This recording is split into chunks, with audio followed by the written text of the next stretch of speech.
So, whatever happened to probably the most influential sci-fi fantasy television series ever to hit the airwaves, in my opinion, from the late 1950s to the mid-1960s, The Twilight Zone? Let's find out. Movies, music, and monsters.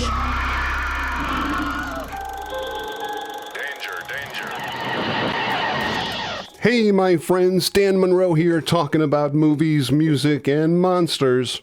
Oh boy, The Twilight Zone. Certainly not a television series to be taken lightly, either within the confines of legendary and iconic storytelling, or the enormous impact this show had on just about every facet of science fiction and fantasy movies and TV shows throughout the course of Hollywood history.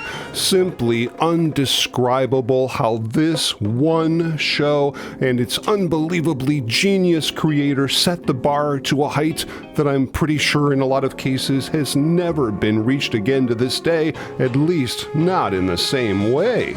Right off the bat, I have to say that this topic is far too big and far too important to cover in just one of my little videos here on this channel, but I'm going to do my absolute best to not only give the show its due respect, but also pay tribute to the concept, the history, and the enormous legacy that this show not only left behind, but continues to have on audiences today, an incredible 65 years later. So grab your monstrous flying gremlin, your favorite cookbook on how to serve man as the fifth dimension wishes you into the cornfield with a bucket of stale popcorn, and let's dive in. It's a good thing you're doing, Dan. It's a real good thing. The Twilight Zone, or just Twilight Zone as it was known in its final 2 seasons, was the brainchild of the brilliant American screenwriter and television producer Rod Serling, who, by the late 1950s, was an extremely prominent name in Hollywood, whose passion it was to delve into controversial issues of the day without necessarily coming across as, controversial. Racism, class, war, topics you just couldn't really discuss on mainstream television at the time, unless, of course, it was cleverly disguised as something else: fantasy, horror, science fiction. Rod Serling was born in 1924 in Syracuse, New York, but did most of his growing up south of Syracuse in Binghamton, New York.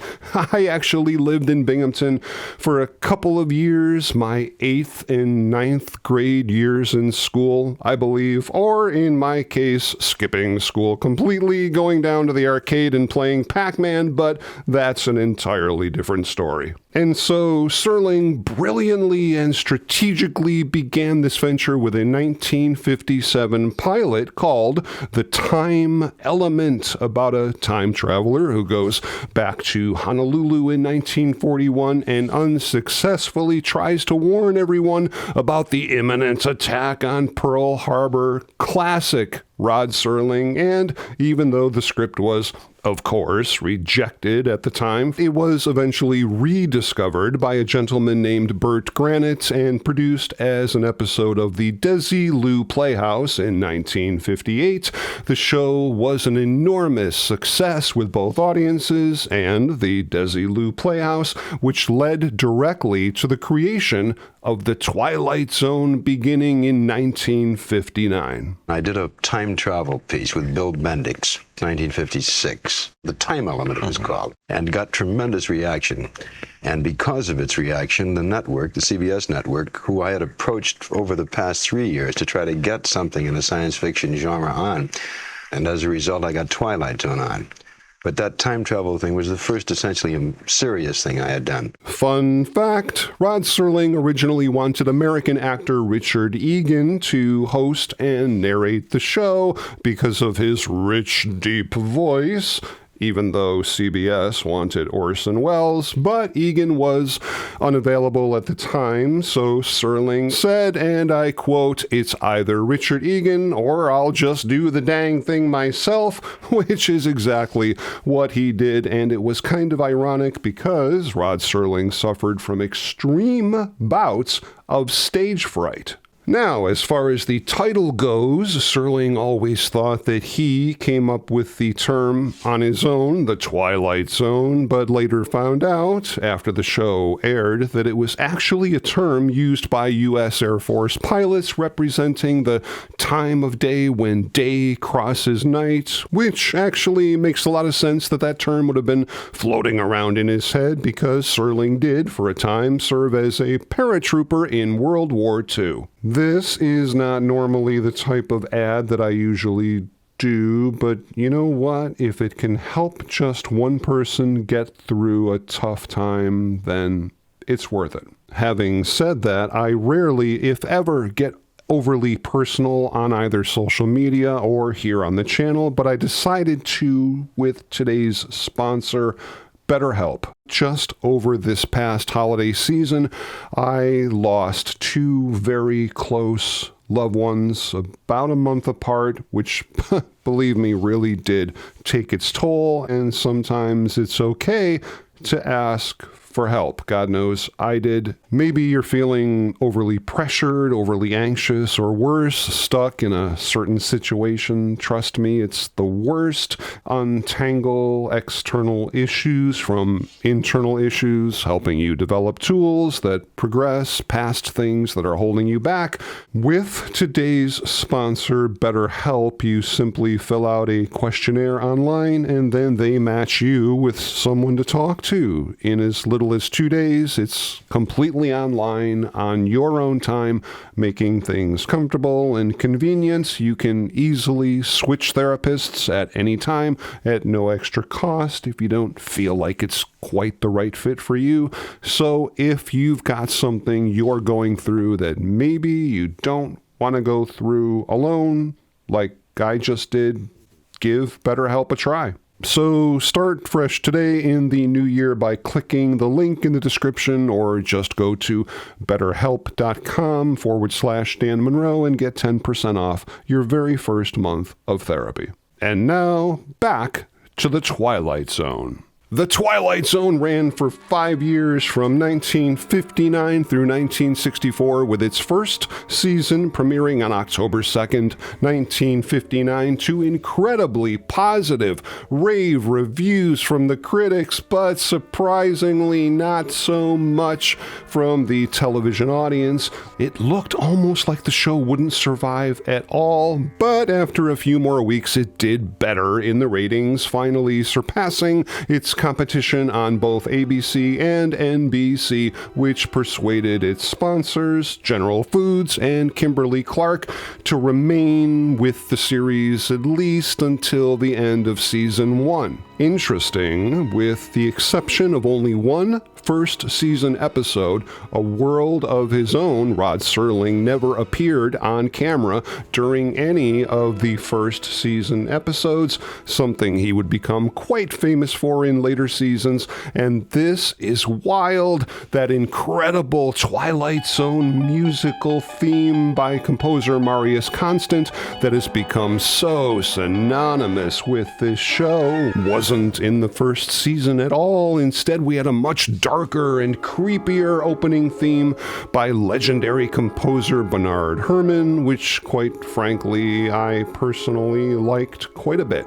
There were so many awesome shows in the first season of The Twilight Zone. Time Enough to Last, The Monsters Are Due on Maple Street, Walking Distance, The After Hours. So good, in fact, that this first season won Rod Serling an unprecedented 4th Emmy Award for dramatic writing, a Producers Guild Award, a Directors Guild Award, and the Hugo Award for Best Dramatic Presentation. Not too shabby for the first season of a 1950s TV show, I can tell you that. Fun fact, the very first episode takes place in a quaint little town, and you might just recognize this location if you look really close.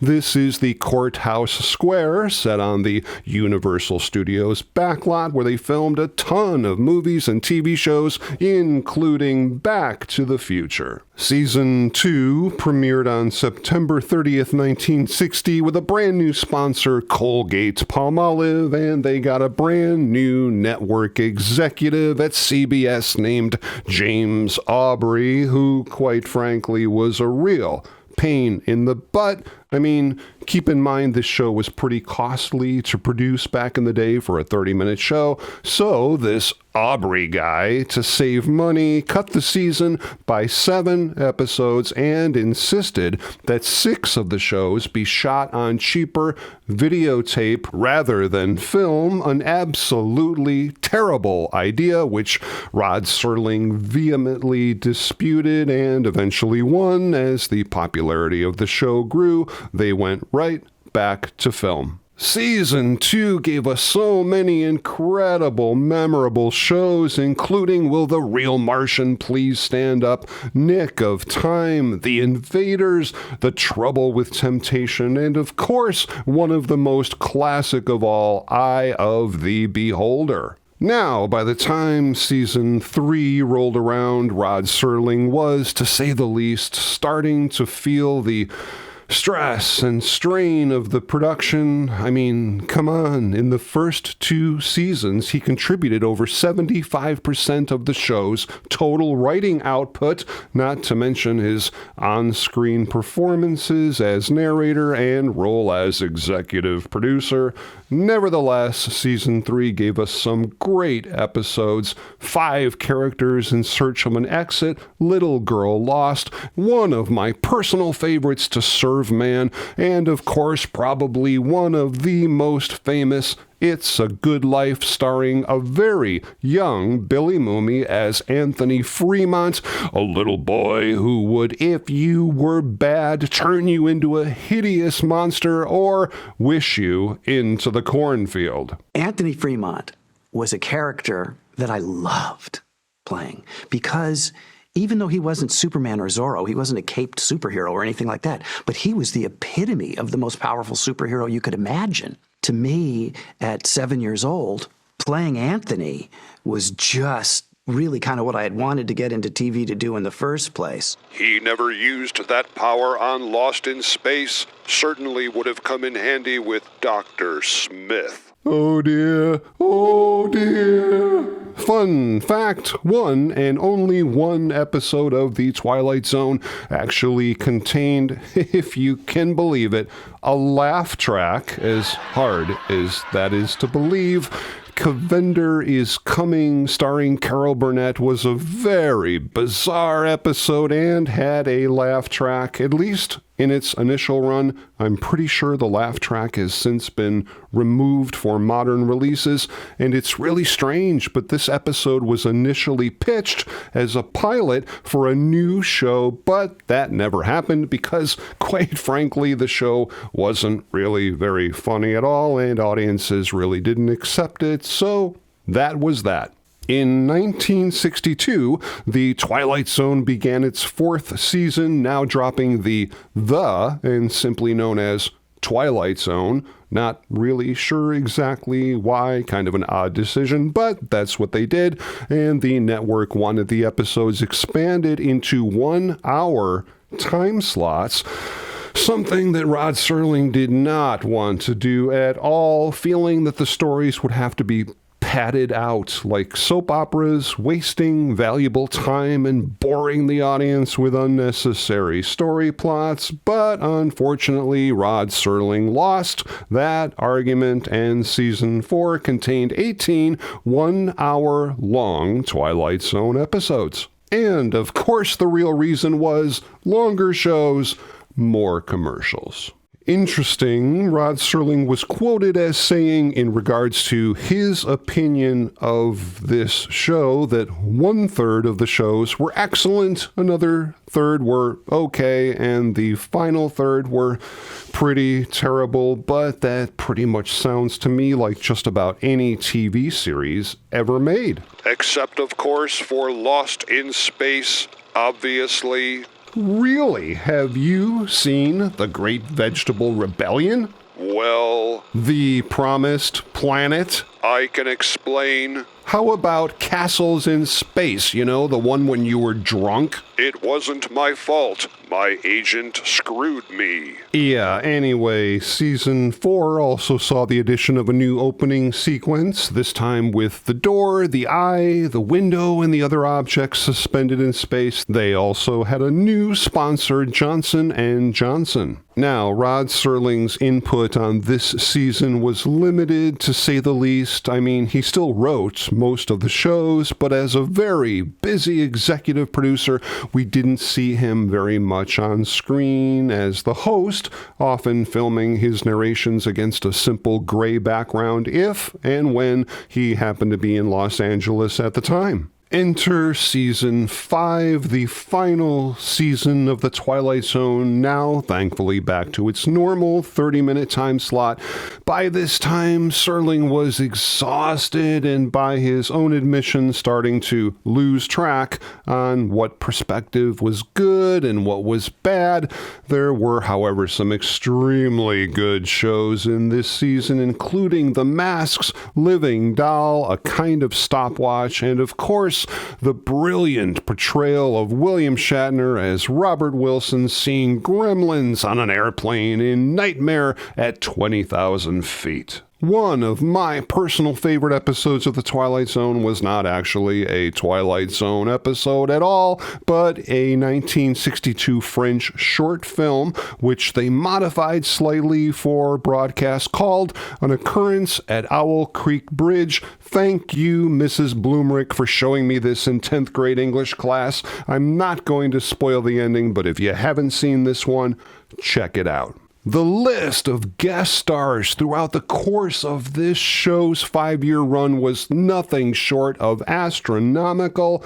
Bill Bixby, Charles Bronson, Carol Burnett, Robert Duvall, Buddy Ebsen, Peter Falk, Dennis Hopper, Ron Howard, Jack Klugman, Martin Landau, Elizabeth Montgomery, Julie Newmar, Leonard Nimoy, Robert Redford, Burt Reynolds, Telly Savalas, George Takei, Art Carney, Joyce Van Patten, Jonathan Winters, Jonathan Harris, Mickey Rooney, Edwin Lee Marvin, and so many more. We could literally be here all day. And of course, like all popular television shows, everybody has their favorites, and mine, well, I've got a few that I really just love. The first season episode, Third from the Sun, has always been one of my favorite shows. Time Enough to Last, with the incredible Burgess Meredith playing a man who simply wants to read. He then gets all the time in the world and then breaks his glasses. I love the episode called The Trade-Ins, where the elderly couple visit the New Life Corporation and shop for a younger pair of replacement bodies. Nick of Time was one of my absolute favorites, again with William Shatner from the second season.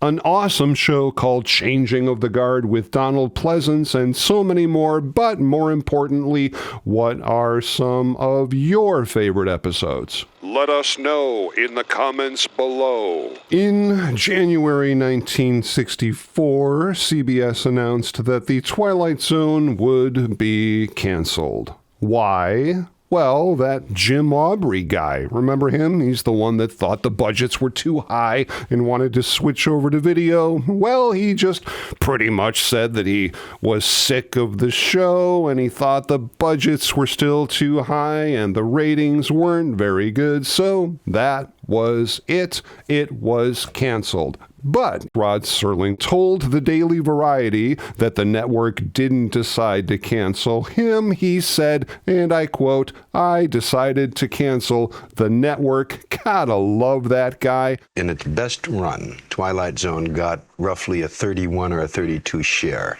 which in television terms says that it is a mild success. It is not a runaway hit, it's not Gunsmoke, and it's a very questionable item as to whether or not we'll renew it, if indeed something else comes along that looks much more publicly acceptable. The ABC network showed interest in bringing Rod Serling over to their network to create a show called Witches, Warlocks, and Werewolves based on more explicitly horror-themed content, but Serling said, "No thanks," and quickly sold his 40% share of the Twilight Zone back to CBS. Slightly ironic that in 1969 he did end up producing a horror-themed show called Night Gallery, but that's the topic of a whole nother video, which I'm going to do in the near future. The Twilight Zone had so many amazing costumes and props in the show, and for a very good reason. They pretty much had access to anything on the entire MGM lot, which is one reason we see so many costumes and set pieces from the 1956 classic Forbidden Planet used over and over so many times throughout the course of the show. Here's the full-size Forbidden Planet spaceship set used in the Twilight Zone. Here's one of the miniature C-57D Forbidden Planet ships.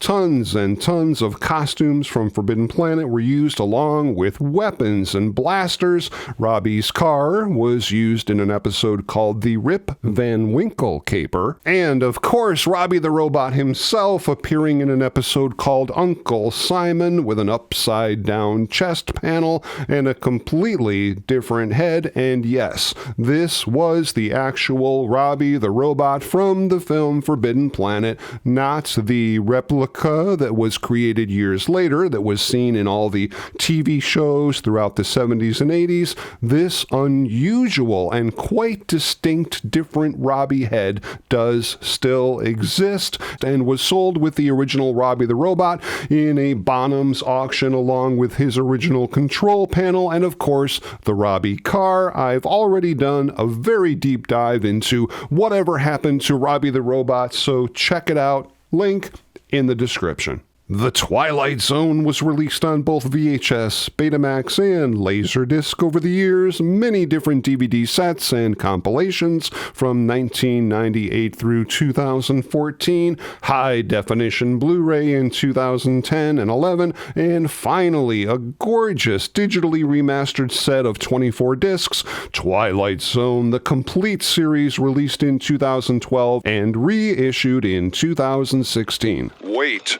No 4K release? Nope, not yet, and with all the studios more interested in streaming than physical media, we probably won't anytime in the near future. Who currently owns the rights to the Twilight Zone? CBS, I assume. Why? Quiet. I'm wishing them all into the cornfield. Okay, but what about all the reboots, remakes, and God help us reimaginings? Well, we certainly had a few of those over the years now, didn't we? In 1983, we got a Hollywood movie version of the TV show simply called Twilight Zone, the movie, which was fine, I guess, with a couple of new stories and a couple reimaginings of some older ones. Actor Vic Morrow sadly died on set during a horrific helicopter accident along with several child actors. It did pretty good at the box office, but with a budget of over $10 million, it was not the enormous hit that the executives were looking for, and that was pretty much the end of that until 2002 when they tried again on television, this time with Forrest Whitaker hosting the show. It only lasted one season, but there was one very cool episode, a sequel episode to the original It's a Good Life called It's Still a Good Life, with an older Billy Mooney and Cloris Leachman reprising their roles from literally 41 years earlier. Then, once again in 2019, we saw yet another iteration of The Twilight Zone on CBS All Access, narrated by Jordan Peele, which honestly didn't make much of a splash either, and this is exactly why I've always held the opinion that if something is great, like extraordinarily great, just leave it alone. But if there's money to be made, you can bet your gremlin there'll be some producer out there somewhere that just wants to give it another shot, so who knows? A really quick shout out to a couple of friends of mine who have YouTube channels, because helping out friends is really what life is all about. If any of you guys are into fishing, there's a super cool young man named Luke Angling who has a really neat fishing channel, and another guy named Ben STEELE who is an entrepreneur and photographer, really professional channel, really professional videos on a whole bunch of interesting topics. So check these guys out for some additional cool viewing links in the description. Rod Serling's The Twilight Zone was not only an extremely popular show with both critics and audiences to this day, but more importantly, unbelievably influential with young filmmakers and producers whose themes can be seen in literally hundreds of movies and television shows throughout the course of Hollywood history, including TV shows like The Outer Limits, Tales from the Crypt, Black Mirror, Amazing Stories, and Twin Peaks, movies like Creepshow, Poltergeist, Child's Play, Jacob's Ladder, and so many more. We could be here all day, but that, my friends, is the topic of another video. I really hope you guys enjoyed that deep dive into the Twilight Zone, and if you did, and you like this kind of stuff, please consider subscribing to the channel. I've got a whole bunch of new videos coming up really soon that I know you guys are just gonna dig. And please feel free to stop back anytime as we together continue the conversation on movies, music, and monsters. Movies, music, and monsters.